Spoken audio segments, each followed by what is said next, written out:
All right, last little topic, and then we'll go to a break. I want to talk about selecting microphones. There's probably not a topic that's more rampant on the internet than microphones. Just like guitar players and pedals, you can read for possibly weeks. You can read manuals on what's the difference between a dynamic and condenser. You can talk about types. You can talk about which one's best, the reviews, etc. What I want to do is do a kind of a practical application of where do all these things go. It's easy to get out a musician's friend catalog and shop them. It's easy to talk about on YouTube, like here's a dynamic and here's a condenser and here's what the difference is. I just want to literally, if I could walk you around one of our shows, I would. I just want to literally walk you around real quick and show you them in the wild, where they're being used, and then explain why each one is being used, and then that's it. So the foundation, dynamic versus condenser, I have to cover briefly. I'm going to take you around a typical large show of ours, and then we're going to add a band to that show right before the show starts. We're going to talk about what other mics we need. So dynamic versus condenser, okay? We're going to do it as simple as this. If this is a handheld mic and I'm right here on it, okay, that's a dynamic mic, okay? It does not need any power to do its job because I'm doing all the work for it. I'm speaking right into it. Dynamic. Dynamic, dynamic, okay? If I'm going to hold a mic out and point it at Micah from 10 feet away and hope to get him, the mic's going to need some help. That's a condenser. Are we straight? Dynamic, condenser, okay? All right. I'm going to take you around one of our, I don't know if there's such a thing as a typical show, but perhaps a typical large show of ours. This is an overhead drawing of the front third of the room. I zoomed in on this. You don't need to see the rest of the seats. Everything from there back is just more chairs. This is where all the magic is, all right? 32 by 12 foot stage, whatever. So what I'm going to do is I'm going to walk through the inputs that this show would have and which microphones we're going to use for each, okay? So I'm going to point a lot to this, so it may make sense to keep more of the camera shot on this, I guess. So the first thing, this is like a kind of a business show, I guess. So not a lot of like music happening until we add this band in a minute.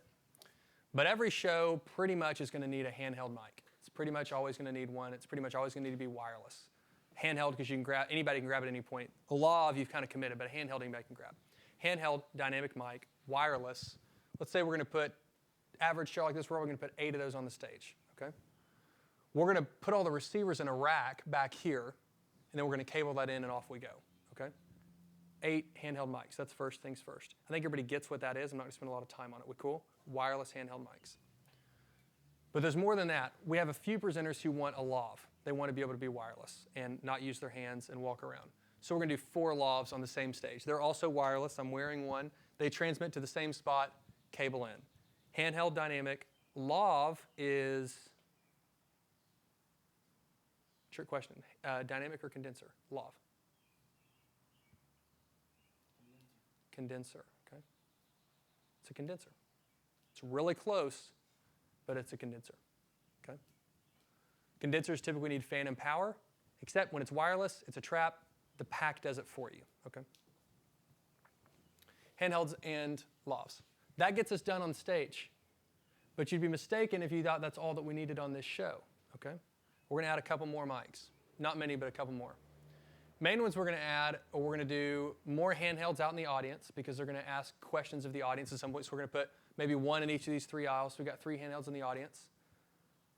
Those are wireless handhelds, but as a trap, you can put a different head on a handheld, okay? And typically in the audience, those people are not trained, and we're going to leave it on a stand, and they're going to think it's like polio or something. And so they stand so far away from it. So even though it's wireless, if you're on an average show and you're walking around, don't make the mistake of saying, oh, it's wireless and it's a handheld, so it must be a dynamic. You can actually put a condenser head on that, and we typically would desire to do so if the resources are available. That way, if somebody's standing this far away, we can reach out with the sound, very simple, simplistic viewpoint, and get their volume, okay? The last item up for bids on this particular show at this point, until we add the band, are what we call NAT mics for natural sound. Some people call it an ambient mic or AMB, amb. Crowd response is something it's also called. If this was a sporting event, if we were watching the Olympics, pretty much the only mics at the Olympics are audience response and then the announcers who are wearing like headsets. That's it. The reason we want to do this, those mics, if you're looking at them and you're thinking, why are we doing? Those are not going into the PA. We're not hearing those in the room. They're for the records. Otherwise, what happens is if you guys were to clap really loud right now and be like, oh, this is the best live I've ever seen in my entire life. Who is this guy? We wouldn't really hear it in the records because we have one mic on right now, and that's this one. And it's a condenser, but we're only reaching out, about this far. So if you guys were to all clap or like be laughing at all my jokes, which you're not, so if you were laughing at all my jokes, we wouldn't really hear it in the records unless we mic you. So what we typically do, where you would find it, is we like to hide it right up here at the front, pointing out. We don't put it right here. We put it back here. I'll pause for a second and ask why. Why would we not put it right here, other than it's just impractical? Why don't we want to put it right here? You get the voice of that person mostly. Yep. If you think about the ratio, they're 6 inches away. This guy's 60 feet away. We're never going to hear him. If we come out here, everyone's kind of equidistant from that mic, okay? Very simple, simplistic view, but important. Everyone's equidistant. Now, why are we putting it here facing this way instead of here facing this way? Sound travels forward. You want it to travel into the microphone. Okay, I like that. Their voices, they're laughing. This is a comedian. So we want it to travel forward, okay? There's another secondary, also maybe less important, but still important reason why we don't want to put it back here. Delay, that's a third point. That's even better. Third point, delay. It's going to take the sound some time to get back there, and we want it to be instant. Feedback. It won't feed back because what causes a microphone to feed back is a microphone hearing itself. This microphone will never hear itself. Over my dead body, this microphone will never hear itself. It's only going to the records, all right? Signal and cable. Signal and cable, it's impractical, it's ridiculous. But there is still a number 2 reason that is most important of all why this microphone needs to be here and not there. You're getting close. Keep thinking of, okay, we got cable, we've got delay. It's hard to hide it. That's like number 9 or something. There's some reason. Okay, the PA. All right. So what else is up here are the giant speakers who are pointing out at these people. Now, this mic is not in those speakers. It will never hear itself. However, what is in those speakers is the presenter's voice, okay? Now, if we're here, remember we talked about being equidistant, and we don't want to be next to this dude. We want to be here and be equidistant. Here, we're equidistant from dudes laughing and lady on stage's voice coming back at them. We're going to get a pretty bad mixture of the presenter again, which we don't actually want to hear in this, and the people. If we'll spin the mic around and drag it back here behind the speaker, we're going to cut way down on how much of the speaker we hear, and we're only going to hear the audience. So it's like a trick. That way, when we turn this mic up, we really just hear the audience. Handhelds on stage, lavs on stage, handhelds in the room, audience response. That's it. The shows are pretty simple as far as mics go, okay? But now we're going to drop in a band. And we are going to do so on a show that we are doing right now.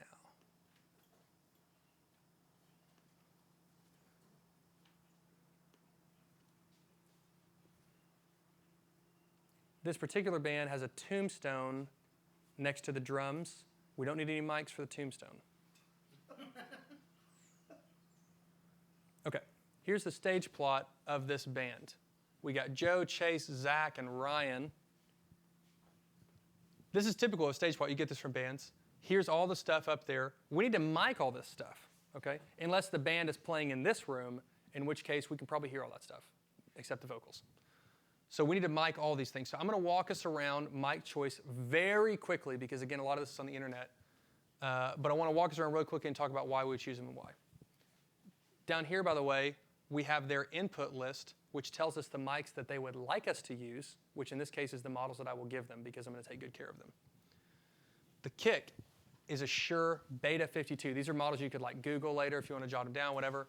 The kick is a Shure Beta 52. That's a dynamic mic. We're going to place it in the port, and get plenty of kick. Snare top, that's an SM57. You probably have seen or heard of these mics. It's what the president uses. There's 2 of them on his podium, SM57. So we're going to put that on the top of the snare. We're going to put that on the bottom of the snare. Hi-hat, an SM81.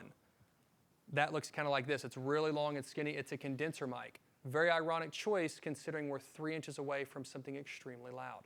But we put a condenser on the hi-hats. The rack tom and the floor tom are both going to get a Sennheiser E604. That's a dynamic mic. It clips on, very common mic. Nice big head, gets us some good sound. SM81 again, SM81 again. Direct box. It's just where we're going to plug a 1/4-inch cable in. This comes out of his computer. We just need straight XLRs. This goes to the monitors only. An MD421. That is also a condenser mic. It's a big, beefy looking thing. He's saying he wants his bass amp mic'd. Oh, that's dynamic. Thank you, Michael. That's dynamic. He wants his bass amp mic'd. Now, we can get a direct feed off of the bass, which we are here with the DI. He wants it mic'd because he must do some sort of like effects or distortion, or he just likes the tone, like a guitar player would, coming out of his amp instead of just the straight DI. Rarely happens nowadays, but in the old days, that was like a big deal. Another 57 again, another SM57 again, DIs, 58s. That's an SM57 with a snow cone on the front of it. They're almost literally, except for I think a 10 hertz difference, the exact same mic, just a little bit different frequency response. That's the most famous microphone ever created. You've seen it before. That's what they all want on their vocals. And that's it.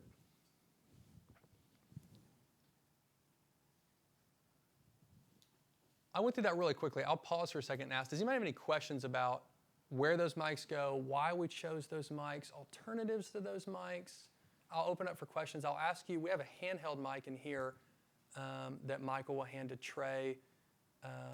If you want to ask it, just ask it in the mic, that way we have it in the records. There are no dumb questions, just kind of conversation starters about this band, what mics you're using, et cetera. Any questions? Maybe Trey first or Andrew first. Feel weird because there's no sound coming from Yeah, you this. can't But- hear the mic, but you have to use it. But if you could talk about your hi-hat situation that you just explained, that'd be interesting to hear. Why we're using a condenser on the Right. hi-hat. I defer to Michael. Pass the mic to Michael. No, you can say, unless it's long. All right. So condensers typically have better top end response than dynamics, and hi-hats are your classic your sizzle. And so those can give you more clarity up top, while dynamics are usually meatier and have a great 3K high mid presence, but just the air, the sizzliness of hi-hats, condensers just really capture that well. Nice.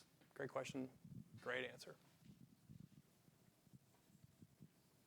So hi-hats sound better dynamic microphones sound better on more low-end frequencies.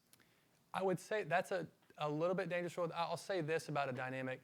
Dynamics have a proximity effect, so they're going to be nice and warm up close. That's why if I hold this hypothetical handheld right here and really eat it, it starts to sound like this. And if I back way off, it starts to sound really thin. Not just in volume, but in tonal.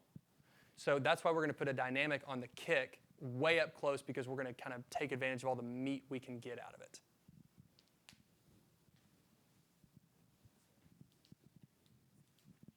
Is there a reason why a lot of bands will use 2 different microphones when they're miking up a guitar amp? That's a great Specifically, are they using a condenser and a dynamic, or are they just using 2 different dynamics? Both. The main point of putting 2 mics on an amp, do you want to choose a different mic, et cetera? Amps, if you ever get your ear real close to them, which be careful, but the where you place the mic on the amp is everything. Placement matters way more than the model. So I've never seen somebody literally put the same mic twice, but what I mean by that is the value that they're gaining is from having 2 different perspectives, not necessarily having 2 different tonal responses out of the mic. You're going to get a completely different sound front and center on the cone than you are off axis this way, which is completely different than if you come out 18 inches.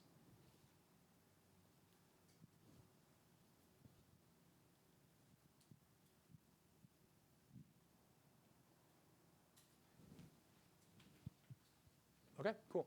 I just wanted to do a quick tour. The reason I wanted to do this from a very basic level, again, you can find stuff on the internet on which mic and why does this one cost more and should I use this one or that one.